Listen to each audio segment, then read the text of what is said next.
പുതിയ കേരളത്തിന് എന്നുള്ളതാണ് ഈ പദയാത്രയുടെ സന്ദേശം. എന്താണ് മോദിയുടെ ഗ്യാരണ്ടിയുടെ ഉറപ്പ് എന്ന് ചോദിച്ചാൽ ആലപ്പുഴക്കാർക്ക് വേഗം മനസ്സിലാവും. ഞാൻ രാവിലെ സ്വർഗീയ രഞ്ജിത്ത് ശ്രീനിവാസന്റെ അമ്മയെയും ഭാര്യയെയും മകളെയും കണ്ടാണ് വരുന്നത്. ഒരുപക്ഷെ കേരളത്തിന്റെ ചരിത്രത്തിൽ ആദ്യമായിട്ടായിരിക്കും മതഭീകരവാദികൾ ഒരു പാവപ്പെട്ട മനുഷ്യനെ, അതും ഒരു എല്ലാവരും സ്നേഹിക്കുന്ന ഒരു അഭിഭാഷകനെ, യുവ നേതാവിനെ അതിമൃഗീയമായി കൊലപ്പെടുത്തിയ എല്ലാ പ്രതികൾക്കും തൂക്കുകയർ വാങ്ങി കൊടുക്കാൻ കഴിഞ്ഞു എന്നുള്ളതാണ് മോദിയുടെ ഗ്യാരണ്ടിയുടെ ഏറ്റവും പ്രധാനപ്പെട്ട സവിശേഷത. ഇവിടെ IND മുന്നണിയായിരുന്നു ഭരിച്ചതെങ്കിൽ മതഭീകരവാദികൾക്ക് എല്ലാവർക്കും തൂക്കുകയർ ലഭിക്കുമായിരുന്നില്ല. കാരണം അവർ പോപ്പുലർ ഫ്രണ്ടിനെ നിരോധിക്കുമായിരുന്നില്ല. അവർ പോപ്പുലർ ഫ്രണ്ടിന് പരവതാനി വിരിക്കുമായിരുന്നു. അവർ പോപ്പുലർ ഫ്രണ്ടുമായി ചങ്ങാത്തമുണ്ടാക്കുന്നവരാണ് CPIM-ഉം കോൺഗ്രസും. IND മുന്നണി മതഭീകരവാദികളോടൊപ്പം നിൽക്കുന്നവരാണ്. രഞ്ജിത്ത് ശ്രീനിവാസന്റെ മരണം, അത് കഴിഞ്ഞ് നിയമയുദ്ധം, അത് കഴിഞ്ഞ് ചരിത്രപ്രസിദ്ധമായ കോടതി വിധി. ആ വിധി വന്ന ദിവസം ചില ചാനലുകളിൽ ചില ചർച്ചകൾ കണ്ടതുകൊണ്ടാണ് ഒരു വാക്ക് ഞാൻ പറയുന്നത്. നമ്മളെ സെക്കുലർ മാധ്യമങ്ങൾ എന്നൊക്കെ പറയുന്ന ചില ആളുകൾ അന്ന് BJP-യുടെയും സംഘപരിവാർ പ്രസ്ഥാനങ്ങളുടെയും ആങ്കർമാരുടെ ഒരു ചോദ്യം ചോദിക്കുകയുണ്ടായി.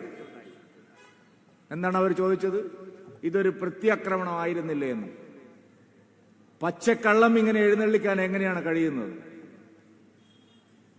ആ ദാരുണമായ കൊലപാതകത്തിന്റെ ചാർജ് ഷീറ്റിൽ കേരള പോലീസ് എഴുതിയ കാര്യങ്ങൾ ഏറ്റവും ചുരുങ്ങിയത് കമ്മ്യൂണിസ്റ്റുകാരായിട്ടുള്ള ആളുകളൊന്ന് ആലോചിക്കണം. എത്രയോ മാസങ്ങളായി ആലപ്പുഴയിലും കേരളത്തിലും ഒട്ടേറെ RSS BJP നേതാക്കളുടെ വീടുകളിലേക്കുള്ള വഴി, അവർ പോകുന്ന സ്ഥലങ്ങൾ, അവരുടെ കാറിന്റെ നമ്പർ, ബൈക്കിന്റെ നമ്പർ, അവരുടെ മക്കൾ നഴ്സറിയിലും സ്കൂളിലും പോകുന്നതിന്റെ സമയം, അവരുടെ ഭാര്യ ജോലി ചെയ്യുന്ന സ്ഥലം, അങ്ങനെയുള്ള റൂട്ട് മാപ്പുകൾ എല്ലാം തയ്യാറാക്കി വെച്ചിരിക്കുകയാണ് നൂറുകണക്കിന് ആളുകളുടെ. രഞ്ജിത്ത് ശ്രീനിവാസനെ കൊലപ്പെടുത്തിയ കൊലയാളികളുടെ കയ്യിലെ മൊബൈൽ ഫോണിൽ നിന്ന് ലഭിച്ച വിവരങ്ങൾ ദേശീയ അന്വേഷണ ഏജൻസി, കേരളത്തിൽ അടക്കം ശക്തമായി പ്രവർത്തിക്കുന്ന പോപ്പുലർ ഫ്രണ്ടിനെ അഖിലേന്ത്യാ അടിസ്ഥാനത്തിൽ നിരോധിക്കാനുള്ള പ്രധാനപ്പെട്ട കാരണങ്ങളിലൊന്ന് പ്രിയപ്പെട്ടവർ അവരുടെ ടെലിഫോണുകളിൽ നിന്ന് ലഭിച്ചിട്ടുള്ള വിവരങ്ങളാണ്. പ്രത്യാക്രമണമൊന്നും ആയിരുന്നില്ല. പ്രത്യാക്രമണമായിരുന്നെങ്കിൽ തൊട്ടു മുമ്പ് നന്ദു എന്ന് പറയുന്ന ഒരു ചെറുപ്പക്കാരനെ ചേർത്തലയിൽ കൊലപ്പെടുത്തിയിരുന്നു.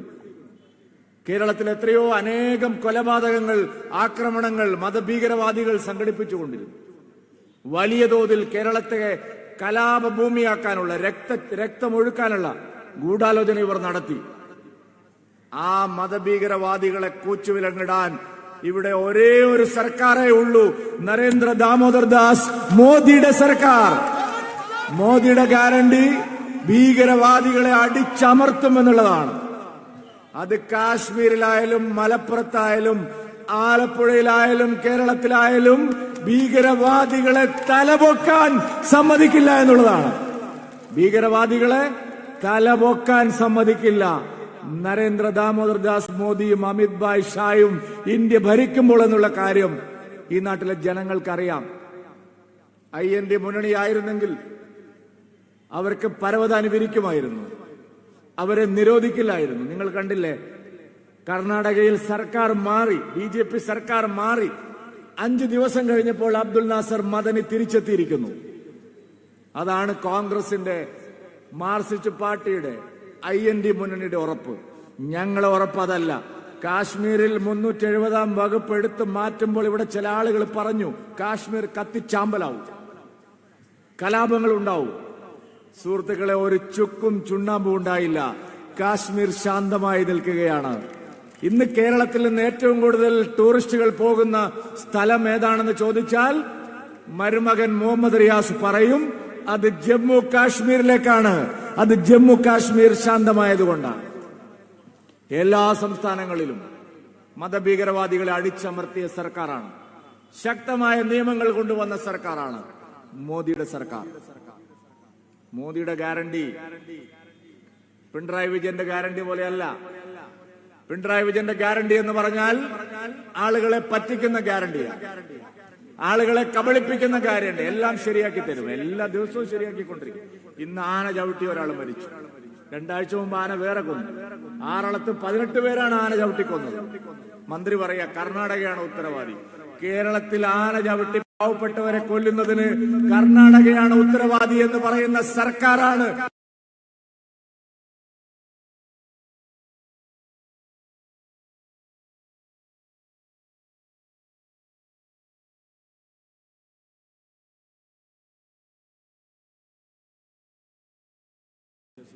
ആനയ്ക്ക് എത്ര കാലുണ്ടെന്ന് പോലും അറിയാത്ത വനം വകുപ്പ് മന്ത്രിയാണ് കേരളത്തിലുള്ളത്. പ്രിയപ്പെട്ടവരെ, ഇങ്ങനെയുള്ള മന്ത്രിമാരെ വെച്ച്, ഈ വനം വകുപ്പിനെ വെച്ച് എങ്ങനെ ജനങ്ങളെ രക്ഷിക്കും? ഭക്ഷണം കഴിക്കാനില്ലാതെ ജനങ്ങൾ കഷ്ടപ്പെടുമ്പോ 29 രൂപയുടെ അരിയും കൊണ്ട് ഭാരത് അരി വന്നു. നോട്ട് നിരോധിക്കാൻ ആളുകൾ ക്യൂ നിന്നത് പോലെയാണ് ഭാരത് അരി വന്നിടത്തെല്ലാം ആളുകൾ ക്യൂ നിൽക്കുന്നത്. കണ്ടില്ലേ? അന്ന് നോട്ട് മാറി കിട്ടാൻ ആളുകൾ ക്യൂ നിന്നത് പോലെ. 15 കിലോ 5 കിലോ അരി വാങ്ങാൻ കമ്മ്യൂണിസ്റ്റുകാർ പറയും ഈ അരി വേണ്ട, ഇത് മോദിയുടെ അരിയാണ്, നമുക്ക് കെ അരി തരാൻ. എടാ, നിങ്ങളുടെ കെ അരി എന്ന് പറഞ്ഞാൽ എന്താണ്? നിങ്ങൾക്ക് എവിടുന്ന് കൊടുക്കാൻ കഴിയും? പ്രിയപ്പെട്ടവരെ, കേരളത്തിലെ ജനങ്ങളെ വഞ്ചിക്കുന്നു, കൊള്ളയടിക്കുന്നു. മകനും മകളും മരുമകനും അമ്മായിയപ്പനും എല്ലാം ചേർന്ന് കേരളത്തെ കൊള്ളയടിക്കുകയാണ്. അഴിമതിക്കാരുടെ ഭരണമാണ് ഇവിടെ, മാസപ്പടിക്കാരുടെ ഭരണമാണ്. ആ ശാസ്ത്രജ്ഞൻ നിങ്ങളുടെ നാട്ടുകാരനല്ലേ, കഴിഞ്ഞ ധനകാര്യമന്ത്രി പിണറായി വിജയൻ പോലെ തന്നെ അയാളും വല്ലാത്ത കുരുക്കിലകപ്പെട്ടിരിക്കുകയാണ്, ഇരിക്കപ്പുറതി ഇല്ലാതായിരിക്കുകയാണ് ശാസ്ത്രജ്ഞൻ മന്ത്രിയായിരിക്കുമ്പോഴാണ് ജനങ്ങളെ പണയപ്പെടുത്തി കോടിക്കണക്കിന് രൂപ വിദേശത്ത് നിന്ന് വായ്പയെടുത്ത് മലയാളികളെ ഈട് വെച്ചു. എന്നിട്ടത് ദൂർത്തടിച്ചു. ഇപ്പൊ ഇ ഡി അന്വേഷിക്കുകയാണ്. ഇ ഡി അന്വേഷണം തടസ്സപ്പെടുത്താനാണ് ശ്രമിക്കുന്നത്. ശാസ്ത്രജ്ഞനും തടസ്സപ്പെടുത്തുന്നു. മുഖ്യമന്ത്രി പിണറായി വിജയൻ അദ്ദേഹവും ഈ കേസിൽ തടസ്സപ്പെടുത്തിക്കൊണ്ടിരിക്കുക. മകളെ ഒരു വഴിക്ക് വിടുന്നു, KSIDCയെ വേറെ വഴിക്ക് വിടുന്നു. അഴിമതിയാണ് ഇവരുടെ മുഖമുദ്ര. ഇവിടെ അനിയപ്പം പറഞ്ഞല്ലോ വിപ്ലവത്തിന്റെ മണ്ണാണെന്നൊക്കെ. പാവപ്പെട്ട തൊഴിലാളികളെ, പട്ടിണി കിടന്ന തൊഴിലാളികളെ, വാരിക്കുന്തവും എടുത്ത് മുതലാളിമാർക്കെതിരെ മുന്നോട്ട് പോയ തൊഴിലാളികളെ വഞ്ചിച്ച്, അവരുടെ രക്തം കുടിച്ച്, അവരുടെ വിയർപ്പിനെ വഞ്ചിച്ച് നിങ്ങൾ കെട്ടിപ്പൊക്കിയ ഈ കോട്ടകൊത്തങ്ങളകൾ ഉണ്ടല്ലോ പ്രിയപ്പെട്ടവരെ, അത് തകർന്ന് വീഴാൻ പോവുകയാണ് കേരളത്തിൽ. കമ്മ്യൂണിസ്റ്റ് പാർട്ടിയുടെ ഈറ്റില്ലങ്ങളിലെല്ലാം ദേശീയ ജനത ഗംഗാ പ്രവാഹം അലയടിക്കുകയാണ്. മോദിയുടെ ഗ്യാരണ്ടി കമ്മ്യൂണിസ്റ്റ് കോട്ടകൊത്തളങ്ങളെ തകർത്ത് താഴെയിടുമെന്നുള്ള കാര്യത്തിൽ സംശയമില്ല. പ്രിയപ്പെട്ടവരെ, വ്യാജ പ്രചരണങ്ങളിലൂടെ മോദിയെ ഇല്ലായ്മ ചെയ്യാൻ, മോദിയുടെ ഗ്യാരണ്ടിയെ തകർക്കാൻ നിങ്ങൾക്ക് സാധിക്കില്ല. മോദിയുടെ ഗ്യാരണ്ടി പരീക്ഷിച്ച് വിജയിച്ച ഗ്യാരണ്ടിയാണ്. അത് കേരളത്തിലെ എന്ന് മാത്രമല്ല ഇന്ത്യയിലെ എല്ലാ വിഭാഗം ജനങ്ങളെയും ഒരുമിച്ച് നിർത്തുന്ന ഗ്യാരണ്ടിയാണ്. പാവപ്പെട്ടവന് വേണ്ടി പ്രവർത്തിക്കുന്ന സർക്കാരാണ് നിങ്ങളുടെ സർക്കാർ. കുത്തകകൾക്ക് വേണ്ടി പ്രവർത്തിക്കുന്ന സർക്കാരാണ്. മാസപ്പടി തരുന്നവരാണ് നിങ്ങൾക്ക് വലുത്. ഞങ്ങൾക്ക് വലുത് ഈ നാട്ടിലെ ദരിദ്ര നാരായണന്മാരാണ്. ഞാൻ ദീർഘിപ്പിക്കുന്നില്ല. ഉദ്ഘാടകൻ ശ്രീ PK കൃഷ്ണദാസിയുടെ വാക്കുകൾ കേൾക്കാൻ നിങ്ങൾ കൊതിക്കുന്നു. പ്രിയപ്പെട്ടവരെ, ഈ പദയാത്ര കേരളത്തിലെ ജനങ്ങൾക്ക് വേണ്ടിയുള്ള പദയാത്രയാണ്, പാവപ്പെട്ടവന് വേണ്ടിയുള്ള പദയാത്രയാണ്. പിണറായി വിജയൻ പോയതുപോലെ പൗരപ്രമുഖർ എന്ന് പറഞ്ഞിട്ട് ഇവിടുത്തെ കള്ളു കച്ചവടക്കാരുടെയും കരിഞ്ചന്തക്കാരുടെയും മാസപ്പടിക്കാരുടെയും ഇവിടുത്തെ പാറമട മുതലാളിമാരുടെയും ഇവിടുത്തെ രാജ്യദ്രോഹ ശക്തികളുടെയും അടുത്തേക്കല്ല കേരള പദയാത്ര പോകുന്നത്. കേരള പദയാത്ര കേരളത്തിലെ പാവപ്പെട്ടവരുടെ അടുത്തേക്കാണ്, സാധാരണക്കാരുടെ അടുത്തേക്കാണ്, ഈ നാട്ടിലെ ജനവിഭാഗങ്ങളെ പ്രതിനിധാനം ചെയ്യുന്ന ആൾക്കാരുടെ അടുത്തേക്കാണ്. ഞാൻ ദീർഘിപ്പിക്കുന്നില്ല. ഈ പദയാത്ര എല്ലായിടത്തും ജനങ്ങൾ ഈ പദയാത്രയെ വലിയ തോതിൽ സ്വീകരിക്കുന്നത് ശ്രീ നരേന്ദ്രമോദിയോടുള്ള അവരുടെ വിശ്വാസമാണ്. 2024 തെരഞ്ഞെടുപ്പിൽ മോദി തന്നെ വീണ്ടും അധികാരത്തിൽ വരുമെന്നുള്ള കാര്യത്തിൽ ആർക്കും തന്നെ സംശയമില്ല. കഴിഞ്ഞ തവണ KS രാധാകൃഷ്ണൻ സാർ ഇവിടെ മത്സരിക്കുമ്പോൾ നമ്മുടെ വോട്ട് അത്ഭുതകരമായി, ചുരുങ്ങിയ കാലത്തെ പ്രവർത്തനം കൊണ്ട് നമ്മുടെ വോട്ട് അത്ഭുതകരമായി വർദ്ധിച്ചിരട്ടിയായ മണ്ഡലമാണ് ഈ ആലപ്പുഴ ലോക്സഭാ മണ്ഡലം. ഇത്തവണ NDAക്കുള്ളതാണ്. ആലപ്പുഴ ലോക്സഭാ മണ്ഡലം എന്നുള്ള കാര്യം ഉറപ്പാണ്. ആ വിജയത്തിലേക്ക് NDA മുന്നണിയെ പ്രാപ്തമാക്കാനുള്ള പോരാളികളാണ് നമ്മുടെ മുമ്പിലിരിക്കുന്നവർക്ക്. നിങ്ങൾക്ക് എല്ലാവിധ അഭിവാദ്യങ്ങളും അർപ്പിച്ചുകൊണ്ട് ഞാൻ എന്റെ വാക്കുകൾ അവസാനിപ്പിക്കുന്നു. നിങ്ങൾക്ക് നമസ്കാരം. ഭാരത് മാതാ കി.